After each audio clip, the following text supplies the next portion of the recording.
Bonus content. Emergency. This was going to be a miniature where you're on a bridge overlooking a gorge with jungle going out into the distance. But the way this room actually got configured in the plans does not lend itself to that. So we're turning this into a tight cave interior, complete with stalagmites and other weird, creepy stuff in here. Not a little glistening, a little fantasy, and a little bit of creepy all combined. So we'll watch that.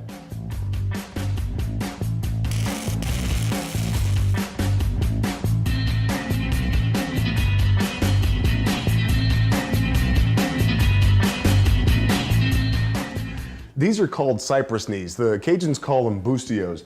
This is the portion of the cypress tree, the knee, it sticks up out of the water. It surrounds the tree itself. These are very special to us because we have 5 of these total. One of them is like 4 feet tall, so it's huge. This was the first job we ever had when we opened Gratuitous Sets. We did these for Hermes of Paris, and we stripped them and sort of re-sculpted them to make them more interesting. But we've kept them as a souvenir ever since. They've been collecting dust, so we have a good reason to use them now. They're going to become stalagmites in our cave. They're really cool organic shapes. We're using our expanding foam with black pigment in it that makes it similar to a jade green color, and we'll be covering our walls with expanded foam and doing a pour sculpt in order to make this whole thing a cave interior. So we've got time lapse of that. You'll see that coming. And, well, it's going to take a while, but that's what time-lapse is for.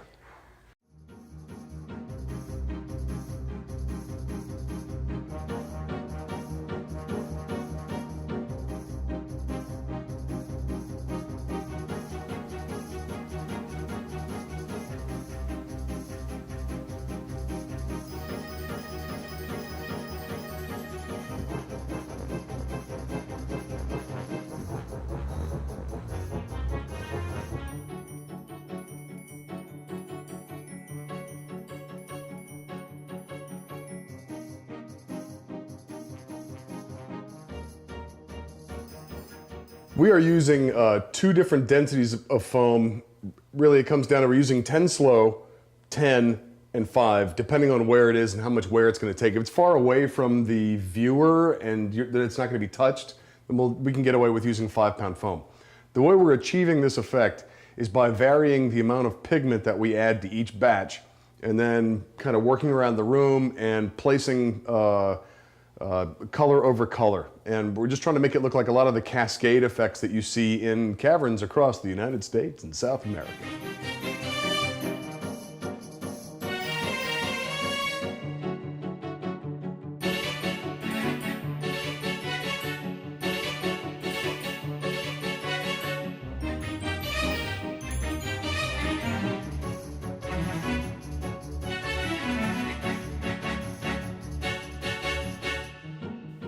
We're putting the finishing touches on these rooms, which I think we've said that like 3 different times now.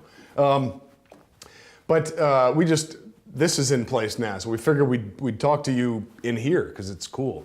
In the cave right now, as we stand and as we speak, we are installing, I don't know if we can actually do that.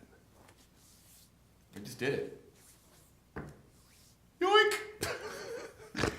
As we stand right now, we're putting a bridge and railing system, a primitive bridge and railing system in the cavern. And so we're gonna have to do a little bit of aging on that. Here are some close-ups of bits of the cavern, and there's a cool effect shot and stuff. And I'm just gonna keep talking while you look at these really cool shots of the cavern. And then, so we'll show you really soon what that looks like. And we're gonna talk to the folks at Red Door and see if they're okay with us doing, I'm not gonna say a full walkthrough. Obviously, we're not gonna do a walkthrough where we show you how to operate all the puzzles.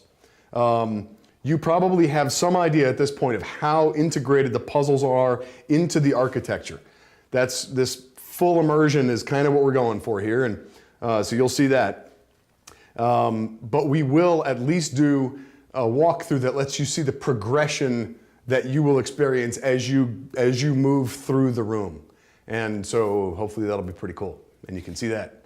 And like or dislike and show a friend about these videos and stuff because they're great and hey.